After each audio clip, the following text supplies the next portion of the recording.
সেই রাতটার কথা ভাবলে আজও আমার বুকটা কেঁপে ওঠে। মায়া আর আবেগের এক অদ্ভুত জালে আমি সেদিন জড়িয়ে গিয়েছিলাম। আমি ইভা, এক সাধারণ মা, আর আমার পুরো পৃথিবীটা জুড়ে কেবল আমার ছেলে মুন্না।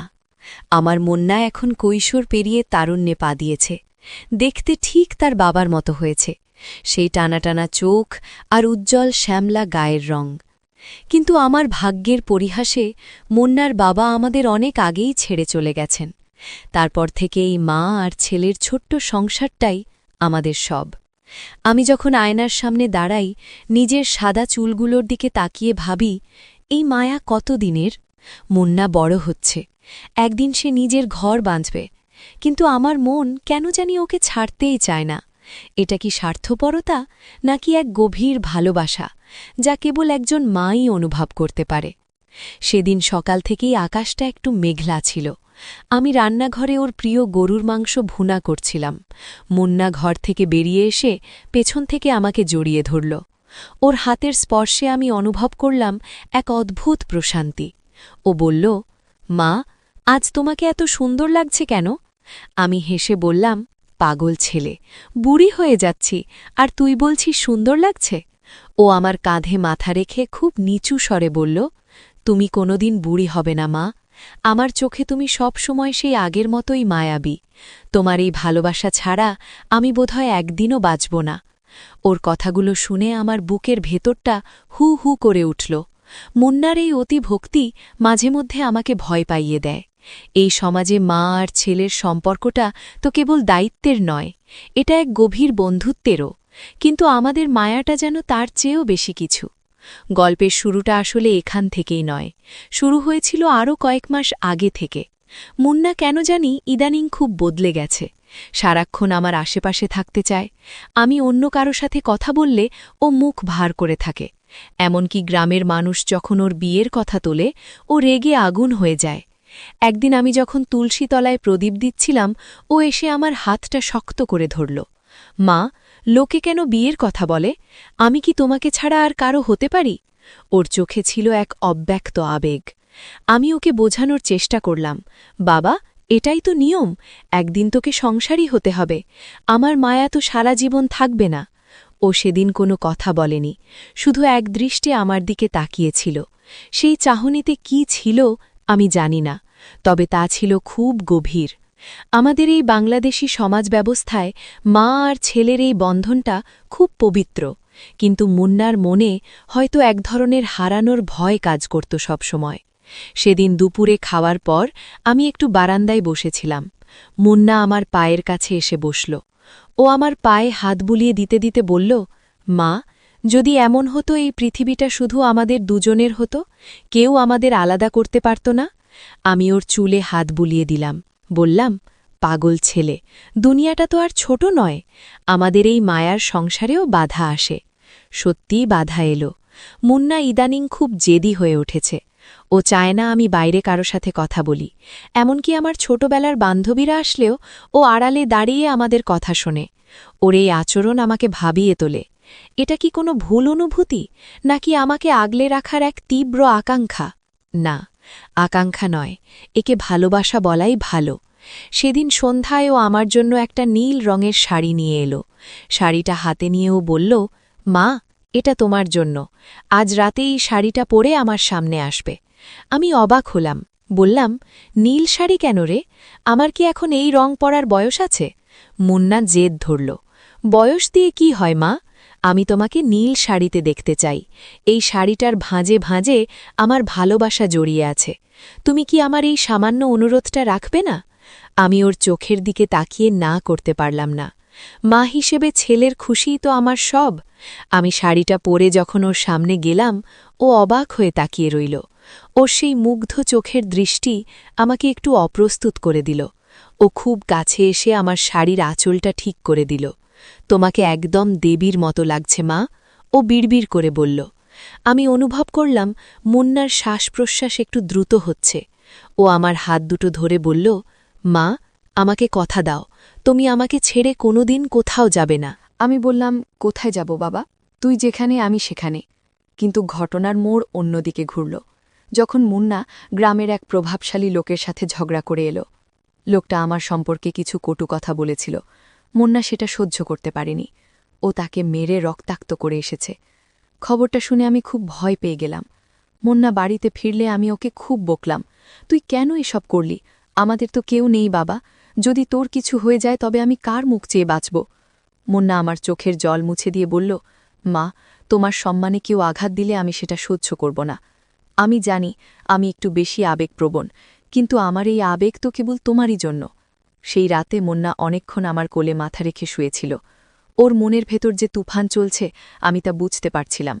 ও বারবার বলছিল, মা, আমাদের এই ভালোবাসা কেউ বুঝবে না, তারা এটাকে অন্য চোখে দেখবে, কিন্তু আমি জানি আমার কাছে তুমিই আমার ঈশ্বর। মা মা হিসেবে আমি ওকে শাসন করতে পারতাম, কিন্তু ওর এই পবিত্র ভালোবাসা আমাকে নিস্তব্ধ করে দেয়। ও আমার জন্য সব কিছু করতে পারে। আমার এক ফোঁটা চোখের জল ওর কাছে পাহাড় সমান কষ্ট। আমাদের সম্পর্কের মাঝে কোনো মালিন্য নেই, কোনো অশালীনতা নেই, আছে শুধু এক গভীর আত্মিক টান। একদিন দুপুরে আমি যখন ঘরে বিশ্রাম নিচ্ছিলাম, মুন্না হঠাৎ এসে আমার হাতটা ধরল। ও বলল, মা, চলো আমরা এই গ্রাম ছেড়ে দূরে কোথাও চলে যাই, যেখানে শুধু আমরা দুজন থাকব, কেউ আমাদের সম্পর্কে বিচার করতে আসবে না। আমি অবাক হয়ে ওর দিকে তাকালাম। বললাম, কেন বাবা, এখানে কি সমস্যা? মুন্না আবেগে কেঁপে উঠল। ও বলল, লোকেরা বলে আমি নাকি তোমাকে নিয়ে অসুস্থ ধারণা পোষণ করি। মা, আমি কি ভুল করছি? তোমাকে ভালোবাসা কি অপরাধ? তোমার সেবা করা কি ভুল? আমি ওর মুখটা 2 হাতে ধরলাম। বললাম, না সোনা, মা আর ছেলের ভালোবাসা এই পৃথিবীর সবচেয়ে বড় শক্তি। লোকে কি বলল তাতে আমাদের কিচ্ছু যায় আসে না। তুই আমার কলিজার টুকরো। মুন্না আমার বুকে মুখ লুকালো। আমি অনুভব করলাম ওর চোখের জলে আমার শাড়িটা ভিজে যাচ্ছে। এই মায়া, এই চোখের জল আমাকে নতুন করে ভাবিয়ে তুলল। আমরা দুজনেই এই সমাজের চোখে এক অদ্ভুত সম্পর্কের জালে আটকা পড়ে আছি, কিন্তু আমাদের মনে কোনো পাপ নেই। পরের দিন মুন্না আমার জন্য পায়েস রান্না করল। ও নিজের হাতে আমাকে খাইয়ে দিচ্ছিল। ও বলল, মা, তুমি সেদিন থাকবে না, সেদিন আমার কি হবে? আমি কি তোমার মায়া ছাড়াই এই পৃথিবীতে টিকে থাকতে পারব? ওর কথা শুনে আমার গলার কাছে কান্না দলা পাকিয়ে এলো। আমি হাসার চেষ্টা করে বললাম, আমি তোকে সব সময় উপর থেকে দেখব বাবা, আমার আশীর্বাদ তোর সাথে থাকবে। না মা, আমি আশীর্বাদ চাই না, আমি তোমাকেই চাই। ও একগুয়ে বালকের মতো বলে উঠল। মুন্নার এই জেদ আর ভালোবাসা দিন দিন বেড়েই চলল। একদিন মাঝরাতে আমার ঘুম ভেঙে গেল। দেখি মুন্না আমার শিওরে বসে আছে। অন্ধকারের মাঝে ওর চোখ দুটো জলজল করছিল। ও আমার কপালে একটা পরম যত্নে হাত বুলিয়ে দিচ্ছিল। আমি ফিসফিস করে বললাম, ঘুমাসনি কেন মুন্না? ও মৃদু হেসে বলল, তোমাকে ঘুমন্ত অবস্থায় দেখলে মনে হয় এক মূর্তিমতি শান্তি। তোমাকে দেখার এই সুযোগ আমি হারাতে চাই না মা। আমার খুব মায়া লাগল ওর ওপর। এই ছেলেটা আমার জন্যই বোধহয় নিজের জীবনটা বিলিয়ে দিচ্ছে। ওর বয়সের অন্য ছেলেরা যখন বন্ধুবান্ধব আর প্রেম নিয়ে ব্যস্ত, মুন্না তখন তার মায়ের সেবা আর ভালোবাসায় নিজেকে ডুবিয়ে রেখেছে। এটাকে কি কেবল ছেলের ভক্তি বলা যায়, নাকি এটা তার চেয়েও বড় কোনো আধ্যাত্মিক প্রেম? সেই বৃষ্টির দিনটার কথা আমার খুব মনে পড়ে। টিনের চালে বৃষ্টি পড়ার শব্দ হচ্ছিল। মুন্না একটা বই নিয়ে আমার পাশে বসেছিল। ও কবিতা পড়তে খুব ভালোবাসে। ও সেদিন আমাকে রবীন্দ্রনাথের একটা কবিতা পড়ে শোনাচ্ছিল। পড়তে পড়তে ও একসময় থামল। মা, কবিতার এই লাইনটা দেখো, তুমি মর্তের নহ, তুমি স্বর্গের, আমার কাছে তুমি ঠিক তেমনই। আমি ওর চুলে বিলি কাটতে কাটতে বললাম, তুই আমাকে অনেক বেশি উঁচুতে বসিয়ে দিস মুন্দা, আমি তো রক্তমাংসের এক মানুষ মাত্র।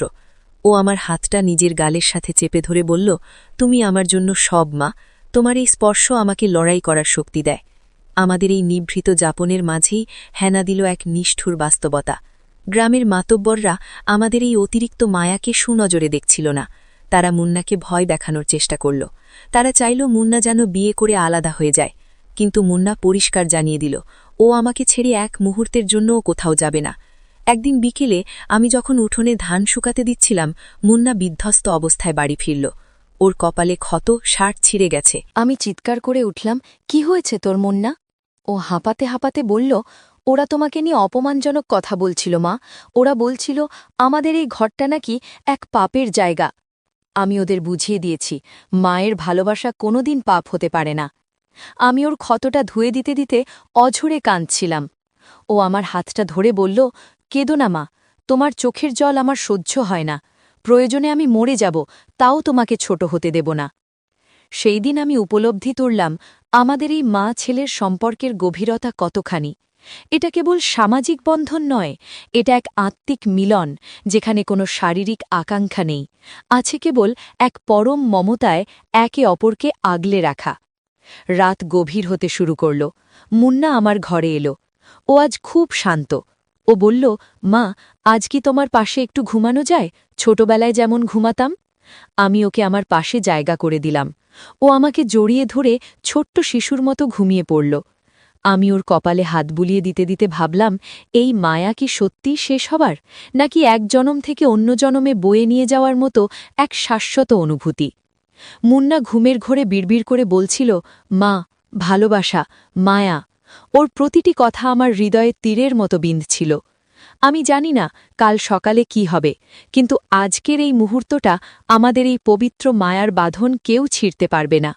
মা আর ছেলের এই সম্পর্কের মাঝে কোনো কালিমা নেই, আছে শুধু এক স্বর্গীয় শান্তি। আমাদের জীবনের এই ছোট ছোট মুহূর্তগুলোই যেন এক একটা মহাকাব্য।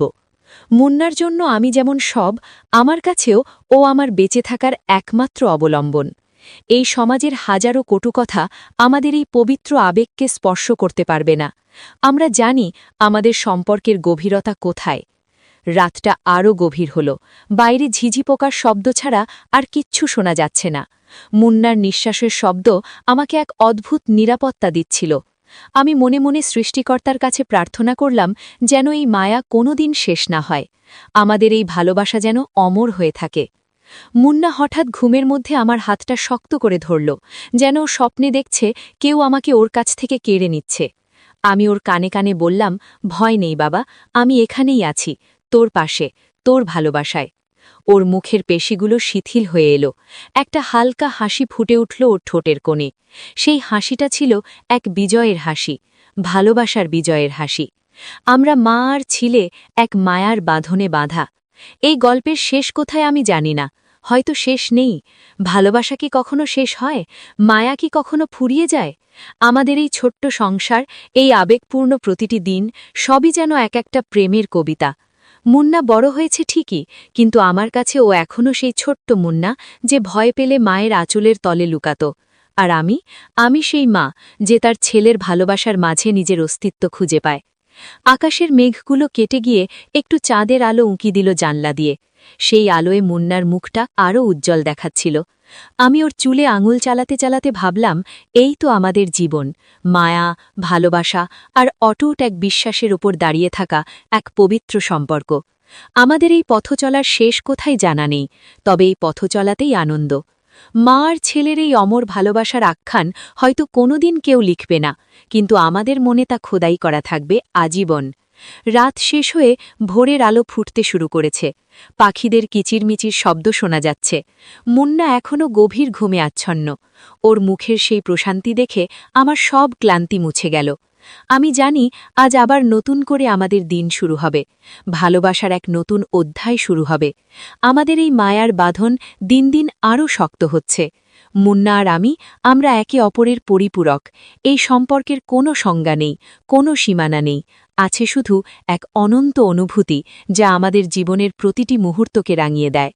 সকালের সূর্য উকি দিতেই আমি উঠে পড়লাম। মুন্নার জন্য আজ ওর প্রিয় নাস্তা বানাতে হবে। ও ঘুম থেকে উঠে যখন আমাকে দেখবে, ওর চোখগুলো আবার সেই ভালোবাসায় চিকচিক করে উঠবে। আর আমি আবার সেই মায়ার সাগরে ডুব দেব। মুন্না যখন ঘুম ভেঙে আড়মরা ভেঙে ডাক দিল, মা, আমি তখন জানলার কাছে দাঁড়িয়ে বাইরের স্নিগ্ধ সকালটার দিকে তাকিয়েছিলাম। ওর সেই ডাকে এক অদ্ভুত টান ছিল, যা কেবল একজন মাই অনুভব করতে পারে। আমি পেছন ফিরে তাকালাম। ও বিছানায় বসে হাসছে। সেই হাসিতে কোনো মলিনতা নেই, আছে এক বুক ভালোবাসা। আমি ওর দিকে এগিয়ে গেলাম, এক নতুন দিনের হাতছানি আমাদের সামনে। আমাদের এই মায়ার গল্প এভাবেই এগিয়ে চলে। প্রতিটি পদক্ষেপে থাকে ভালোবাসা আর আবেগের এক নতুন আখ্যান। ভোরের সেই স্নিগ্ধ আলো যখন জানালার পর্দা ভেদ করে ঘরে এলো, আমি বুঝতে পারলাম আমাদের জীবনে এক নতুন বাঁক শুরু হতে যাচ্ছে। আমি ইভা, মুন্নার মা। গতকালের সেই নীল শাড়িটা এখনও আমার গায়ে জড়ানো, যার ভাঁজে ভাঁজে মুন্নার দেওয়ার সম্মান আর মায়া লেগে আছে। মুন্না ঘুম থেকে জেগে আমার দিকে তাকিয়ে সেই ভুবনজয়ী হাসিটা হাসল। ও জানে ওর এই হাসিতেই আমার পৃথিবী শান্ত হয়। নাস্তা খাওয়ার সময় ও হঠাৎ গম্ভীর হয়ে গেল। ও বলল, মা, গ্রামের মাতব্বররা আজ বৈঠকে বসবে। ওরা আমাদের এই নিভৃত জীবনটা মেনে নিতে পারছে না। ওরা চায় আমি তোমাকেও ছেড়ে দিই আর ওদের ঠিক করে দেওয়া মেয়েকে বিয়ে করি। কিন্তু মা, আমি কি তোমাকে ছাড়া অন্য কারো হতে পারি? তুমিই তো আমার সব ভালোবাসা, সবটুকু আবেগ। আমি ওর হাতটা শক্ত করে ধরলাম, বললাম, শান্ত হ মুন্না, এই পৃথিবী আমাদের সম্পর্কটা বুঝবে না। তারা শুধু রক্তের সম্পর্কের দায় বোঝে, কিন্তু আত্মার টানটা বোঝে না। তুই যে আমাকে দেবীর মতো শ্রদ্ধা করিস, ভালোবাসিস, সেটা ওদের চোখে অপরাধ হতে পারে, কিন্তু আমার কাছে এটাই জীবনের শ্রেষ্ঠ উপহার। মুন্নার চোখে আগুন জ্বলে উঠল। ও বলল, মা, আমি কারও বিচার মানি না। যারা তোমাকে অসম্মান করে তাদের আমি এক মুহূর্ত সহ্য করব না।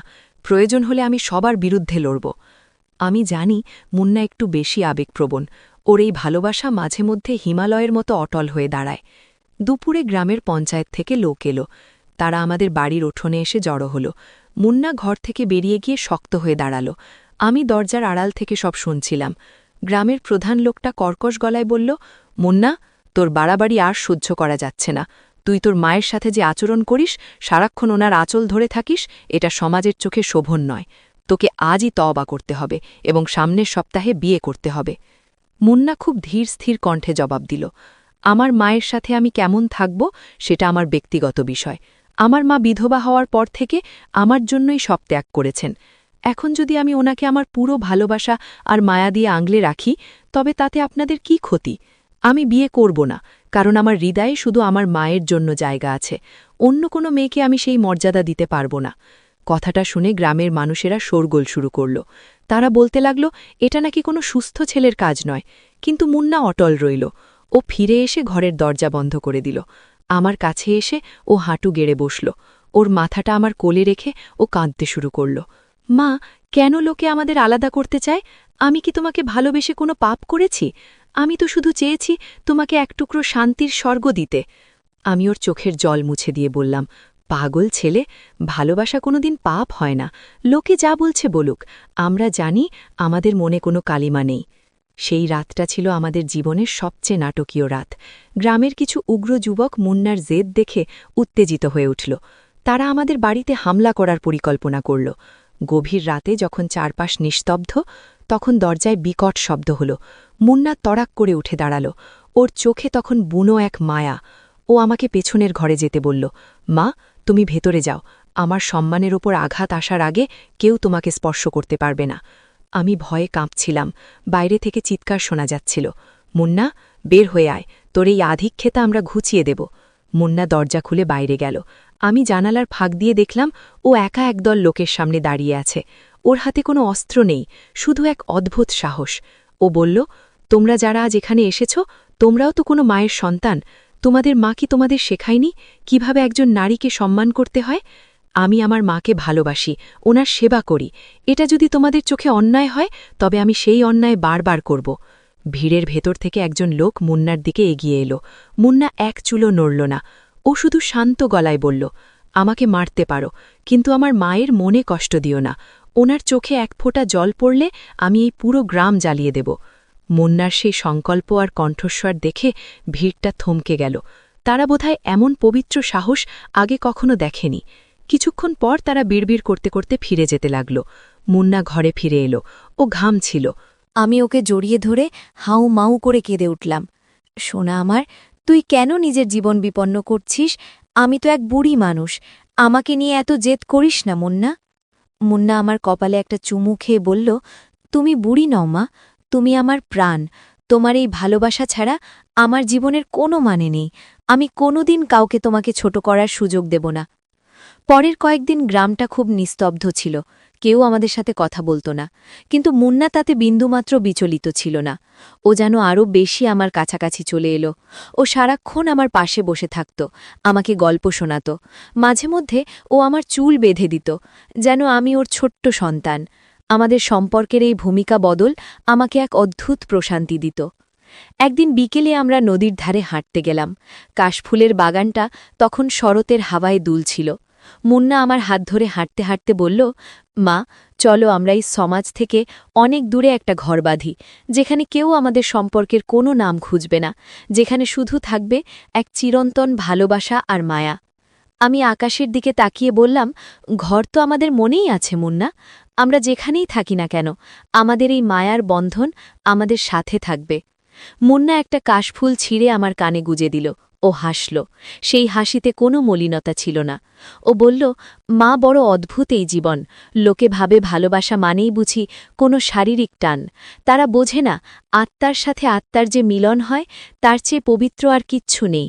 আমি অনুভব করলাম মুন্নার কথাগুলো কত গভীর। এই কিশোর বয়সে ও যে দর্শন শিখেছে তা হয়তো অনেক বিজ্ঞ লোকেরাও জানে না। ও জানে কিভাবে এক নিঃস্বার্থ মায়া দিয়ে জীবনকে সুন্দর করা যায়। দিনগুলো কাটতে লাগল। মুন্না এখন আরও বেশি দায়িত্বশীল। ও মাঠে কাজ করে, বাজার করে, আর বাকিটা সময় আমার সেবায় কাটায়। ও কোনোদিন কোনো মেয়ের দেখে ফিরেও তাকায়নি। গ্রামের মেয়েরা ওকে দেখে দীর্ঘশ্বাস ফেলে, কিন্তু মুন্নার মনে শুধু একজনেরই ছবি, তার মা। একদিন আমি অসুস্থ হয়ে পড়লাম, প্রচণ্ড জ্বর। মুন্না যেন পাগল হয়ে গেল। ও সারা রাত আমার শিয়রে বসে জলপট্টি দিল। ও একবারও চোখ বোঝেনি। ও বারবার বলছিল, মা তোমার কিছু হলে আমি কাকে মা বলে ডাকব, আমি কার কাছে আমার সব কষ্টের কথা বলবো? তুমি আমার শক্তি, তুমি আমার শেষ আশ্রয়। আমি ঝাপসা চোখে দেখলাম মুন্না ডুকরে ডুকরে কাঁদছে। ওর সেই কান্নার শব্দ আমার বুকে তীরের মতো বিঁধছিল। আমি ওর হাতটা ধরে দুর্বল কণ্ঠে বললাম, কাঁদিস না বাবা, আমি তো কোথাও যাচ্ছি না। মুন্না আমার হাতটা নিজের কপালে ঠেকিয়ে বলল, মা কথা দাও, তুমি আমাকে ছেড়ে কোনো দিন যাবে না। তুমি ছাড়া এই দুনিয়াটা আমার কাছে এক মরুভূমি। আমি কথা দিতে পারলাম না, শুধু ওর চুলে হাত বুলিয়ে দিলাম। মা হিসেবে আমি জানি একদিন আমাকে চলে যেতেই হবে, কিন্তু মুন্নার এই অতিপ্রাকৃত ভালোবাসা আমাকে ভাবিয়ে তোলে। ওর এই আবেগ কি ওকে দুর্বল করে দিচ্ছে, নাকি এটাই ওর জীবনের একমাত্র ধ্রুবতারা? সুস্থ হওয়ার পর একদিন মুন্না আমার জন্য পায়ে আলতা পরিয়ে দিচ্ছিল। ও খুব মন দিয়ে কাজটা করছিল। আমি ওর দিকে তাকিয়ে ভাবলাম, এই মায়া কি সত্যিই পৃথিবীতে বিরল? মুন্না বলল, মা আলতা পরে তোমার পা দুটো কত সুন্দর লাগছে, তুমি যখন হেঁটে যাও মনে হয় কোনো অপ্সরা হেঁটে যাচ্ছে। আমি হাসলাম, বললাম, তোর প্রশংসা শুনে আমার লজ্জা লাগছে রে মুন্না। মুন্না আমার দিকে তাকিয়ে খুব শান্ত গলায় বলল, মা লোকে আমায় নিয়ে হাসাহাসি করে, কিন্তু তারা তো জানে না মায়ের পায়ের নিচে জান্নাত। আমি যদি সেই জান্নাতকেই আমার পৃথিবী বানিয়ে ফেলি তবে তাতে কার কি বলের আছে? মুন্নার এই কথায় এক অমোঘ সত্য লুকিয়েছিল। আমাদের সমাজ মা আর ছেলের সম্পর্ককে কেবল একপাক্ষিক সেবার চোখে দেখে, কিন্তু মুন্না একে এক শিল্প বানিয়ে ফেলেছে। ওর কাছে এই ভালোবাসাই উপাসনা।